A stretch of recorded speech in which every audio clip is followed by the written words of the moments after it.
journal vous est offert par le FPI, Fonds de promotion de l'industrie, votre partenaire privilégié pour la réussite de vos projets.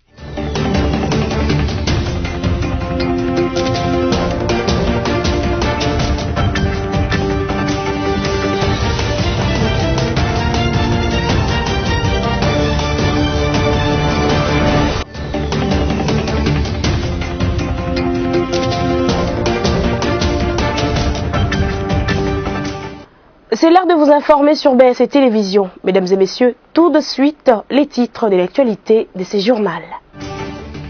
À la une, le Fonds de promotion de l'industrie, FPI, a adressé un message de vœux au président de la République, Félix Antoine Tshisekedi Tshilombo.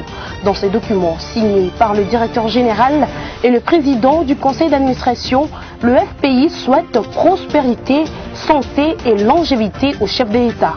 Et puis, incroyable mais vrai, Kinshasa qui enregistre plusieurs cas de coronavirus en République démocratique du Congo est en reste du respect de mesures barrières. La population quinoise ne respecte pas le port de masque. Enfin, annoncé pour ce jeudi 31 décembre 2020, l'inauguration de sauts de moutons dans la ville de Kinshasa semble être maintenue. Encore une fois, bienvenue dans ce journal. Le Fonds de promotion de l'industrie FPI a adressé un message de vœux au président de la République démocratique du Congo, Félix Antoine Tshisekedi Tshilombo, dans ces documents signés par le directeur général et le président du conseil d'administration. Le FPI souhaite prospérité, santé et longévité au chef de l'État. Images et commentaires. Message de vœux du Fonds de promotion de l'industrie adressé à son Excellence Monsieur le Président de la République.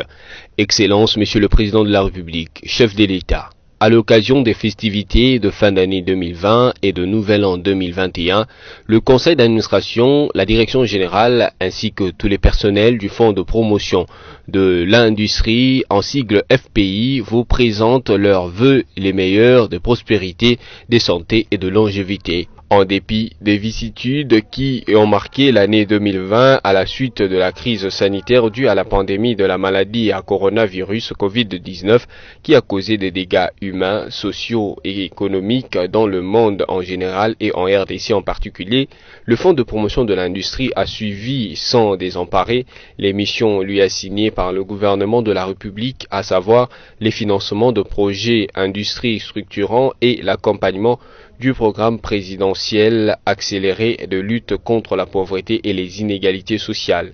C'est ainsi qu'en cette nouvelle année, le FPI tient à rassurer non seulement votre auguste personne, mais toute la nation, qu'il se situera à l'avant-garde des institutions de l'État engagées à mener des actions d'envergure susceptibles d'amener le pays sous votre leadership éclairé vers un développement intégral, équilibré, harmonieux et tourné vers la satisfaction des besoins vitaux de notre pays. Puisse le Seigneur notre Dieu assiste le chef de l'État dans ses efforts de refondation de la nation grâce à une gouvernance axée sur les résultats dans l'intérêt supérieur de la nation. Message signé le directeur général Patrice Kitebi, le conseil d'administration Isidore Kabwe-Mweu Longo. Situation épidémiologique, 265 nouveaux cas de coronavirus ont été enregistrés dans la journée du lundi 28 décembre 2020. 210 de ces cas sont détectés dans la capitale congolaise. Suivez. La RDC fait actuellement face à une seconde vague de coronavirus à l'heure où l'engouement de la population est fait dans les rues de la capitale congolaise. Dans les dernières 24 heures, le pays a enregistré près de 270 cas personnes nouvellement infectées. La province capitale en est l'épicentre avec 210 cas suivis du Congo central 35, la Tchopo 14, 5 dans le Haut-Katanga et 1 au Nord Kivu. Depuis l'annonce de cette deuxième vague, une série de mesures ont été arrêtées par l'autorité suprême du pays. Mais ces dernières semblent inefficaces vu le nombre de contaminations par jour.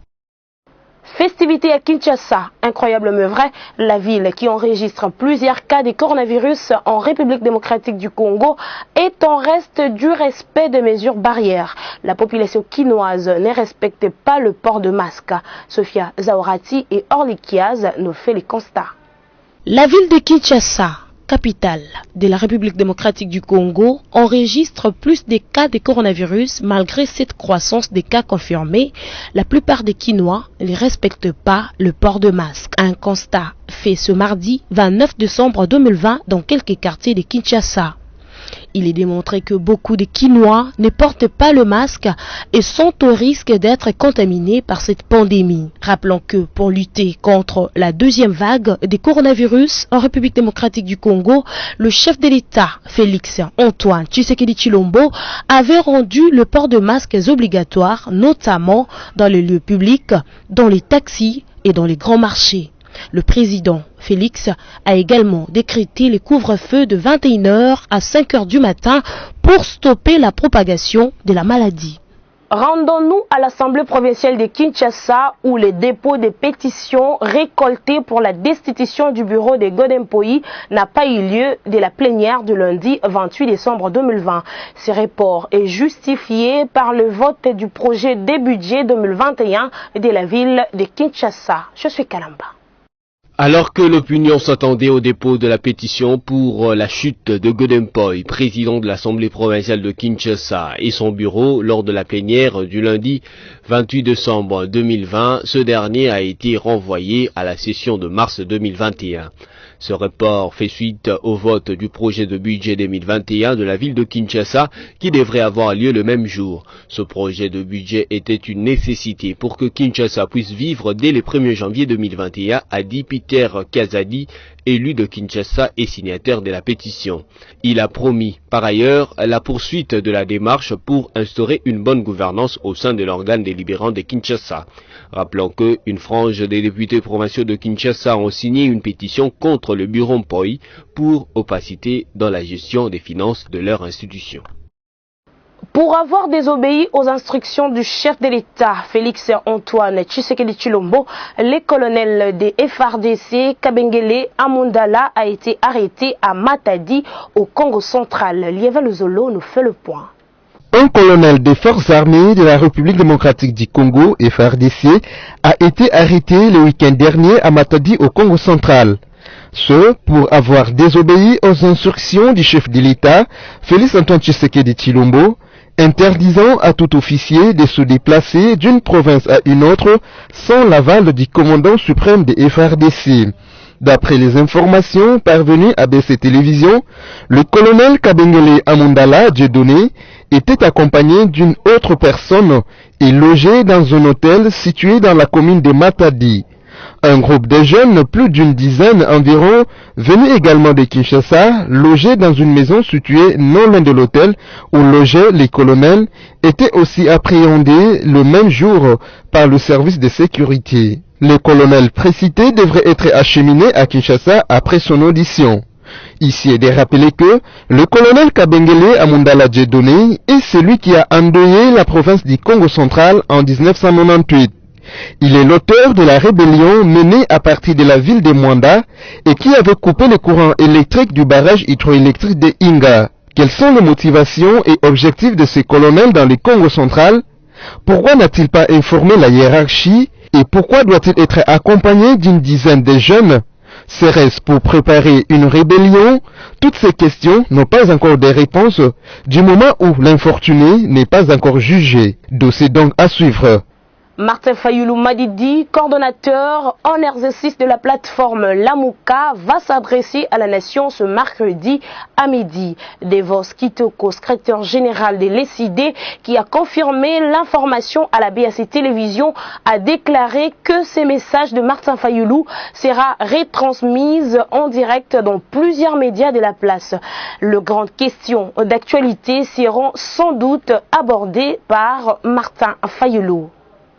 En économie, Akassia Bandoubola, la ministre de l'économie, a déployé lundi 28 décembre des agents de contrôle sur le terrain pour veiller à la stabilité des prix des produits pendant cette période des fêtes des Nouvel An. Suivez. Dans la ville de Kinshasa, capitale de la République démocratique du Congo, pendant cette période des fêtes des Nouvel An, le ministre de l'économie, Akasia Bandoubola, a déployé des agents de contrôle sur le marché le lundi 28 décembre 2020. L'objectif est de veiller à la stabilité de prix des produits vivriers pendant cette période des festivités. Les inspecteurs du ministre de l'économie ont été lancés sur le marché au terme d'une réunion dirigée par la patronne de l'économie à l'hôtel du gouvernement. À la fin de cet échange, le secrétaire général de l'économie nationale a indiqué que cette mission va consister à la surveillance de prix dans le marché durant le jour de fête de Nouvel An. Il ne s'agit pas d'un contrôle économique, il s'agit tout simplement d'observer que cette stabilité de prix qui est constatée soit maintenue. Nos inspecteurs seront là pour surveiller et faire remarquer cette stabilité sur le marché, a déclaré le secrétaire général de l'économie. Rappelons que la ministre de l'économie a appelé les agents de contrôle déployés sur le terrain à travailler en toute honnêteté et avec sacrifice pour l'intérêt de la population. Cette mission débute ce mardi 29 décembre 2020 pour se clôturer mercredi 30 décembre. Annoncé pour ce jeudi 31 décembre 2020, l'inauguration des sauts de moutons dans la ville de Kinshasa semble être maintenue. Notre équipe était sur place pour constater l'avancement des travaux. Merveille Bavabebaye et Abel Kassongo. 5 de 7 ouvrages de sauts de moutons érigés dans la province capitale de Kinshasa seront inaugurés ce jeudi 31 décembre 2020 par le président de la République. Il s'agit notamment des édifices CIS sur les adresses suivantes. Pompage dans la commune de Ngalema, au rond-point Sosimat, au croisement du boulevard du 30 juin et l'avenue de la Libération, la place des Bonhommes, ainsi que la place Mokali dans la circonscription de la Tchangou. Posage de garde-fous, traçage de lignes, crépussage et peinture des bordures sont là les quelques touches de finition de travaux qui sont assurées par les entreprises assignées à ce projet. Rappelons que c'est depuis le mois d'avril 2019 que Félix Antoine Tshisekedi Tshilombo a ordonné la construction de ces bâtisses. Le rendez-vous est donc pris dans moins de 2 jours, le tout au bonheur des usagers de la voirie de Kinshasa. L'officier de la police judiciaire chargé d'auditionner le directeur général de la banque Access Bank dans l'affaire qui l'opposait à l'agence de prévention et de lutte contre la corruption, Arsène Assanti Actuaya, est mort lundi dans la soirée. Lieva Luzolo pour les détails. Plusieurs sources crédibles ont annoncé le décès d'Arsène Asani Atoa le dimanche 27 décembre dans la soirée à son domicile de Kinshasa. Il était jusqu'avant sa mort officier de la police judiciaire chargé d'auditionner le directeur général de la banque Access Bank dans l'affaire qui opposait cette banque africaine à l'agence de prévention et de lutte contre la corruption APLC. La banque nigériane était indexée par cette structure présidentielle dont les dossiers de blanchiment d'argent et terrorisme.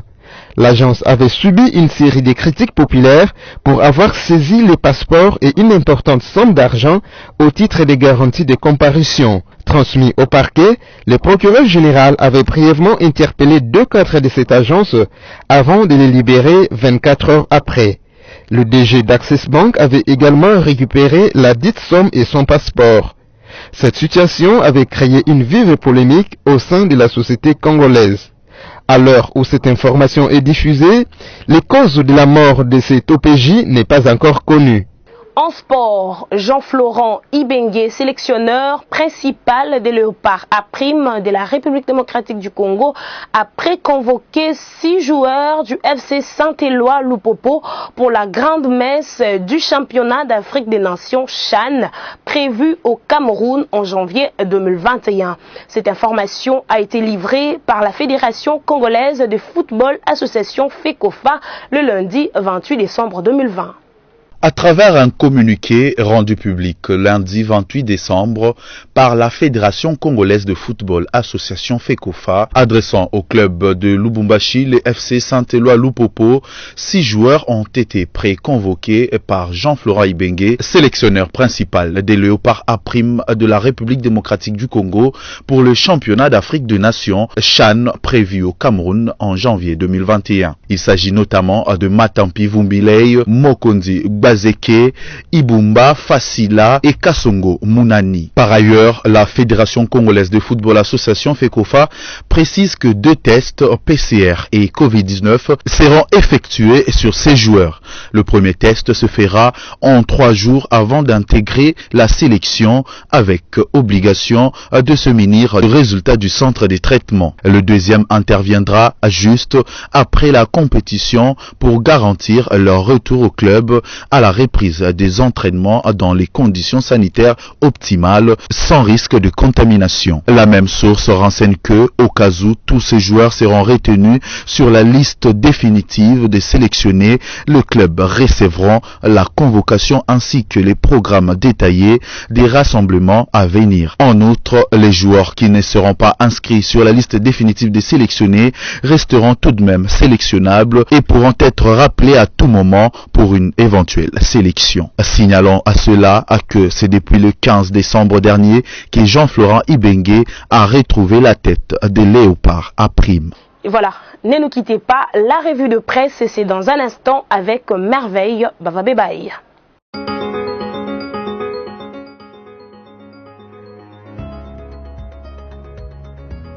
Mesdames et messieurs, l'actualité se poursuit avec la revue de presse. Ouvrons avec 7 sur 7.cd qui titre « Aucune pétition n'a été initiée au PPRD contre Emmanuel Ramazani Chadari, Dixit Ferdinand Kambere ». Le secrétaire permanent adjoint du Parti du Peuple pour la Reconstruction et la Démocratie PPRD a, dans une interview accordée à 7 sur 7.cd lundi 28 décembre 2020, démenti l'information selon laquelle une pétition serait initiée contre Emmanuel Ramazani Chadari et toute son équipe. Ferdinand Kambere dit ne pas être au courant de cette démarche. D'après certaines informations relayées sur les réseaux sociaux, une pétition aurait été initiée au sein du PPRD pour exiger le départ des Ramazani à la tête du parti cher à Joseph Kabila Kabange.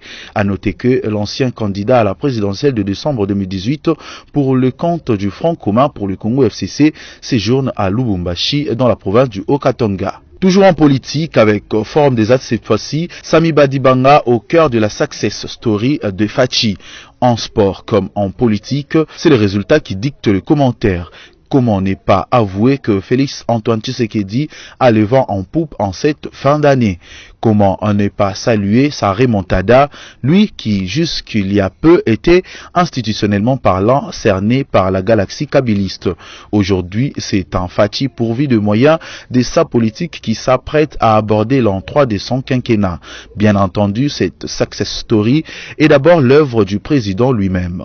Mais ici comme ailleurs, des euros dans l'ombre ne manquent jamais. Dans les cas d'espèce, il est un proche du chef de l'État dont l'efficacité n'a d'égal que sa discrétion autant que sa modestie. Il s'agit de Sami Badibanga Ntita. Cet homme qui connaît les Tshisekedi comme ces derniers connaissent les Badibanga, étant lui-même un condensé des facteurs qui font de lui l'un des stratèges de l'entourage du président de la République.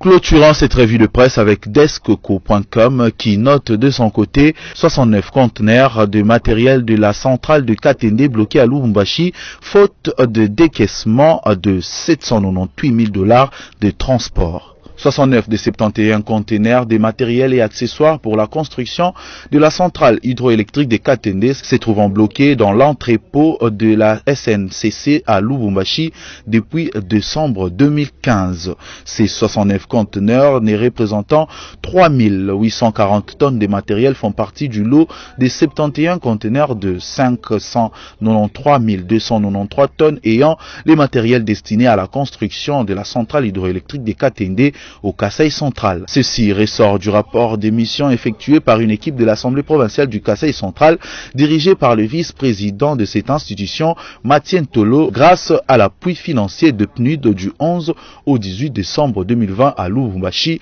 dans la province du Haut-Katanga, qu'a pu consulter le quotidien. Fin de cette revue de presse, mesdames et messieurs. Merci à vous de l'avoir suivi.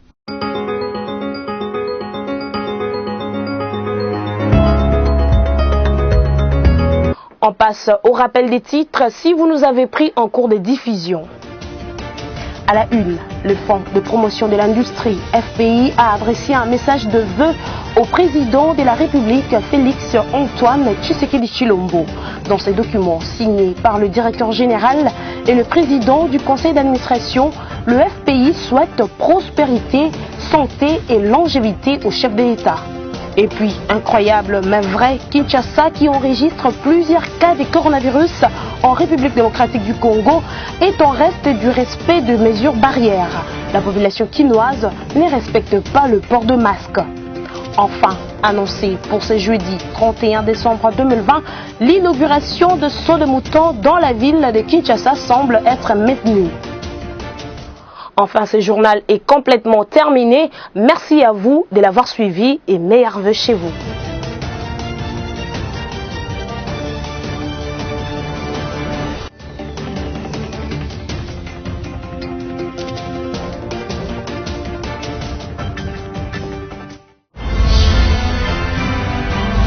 Ce journal vous a été offert par le FPI, Fonds de promotion de l'industrie. Votre partenaire privilégié pour la réussite de vos projets.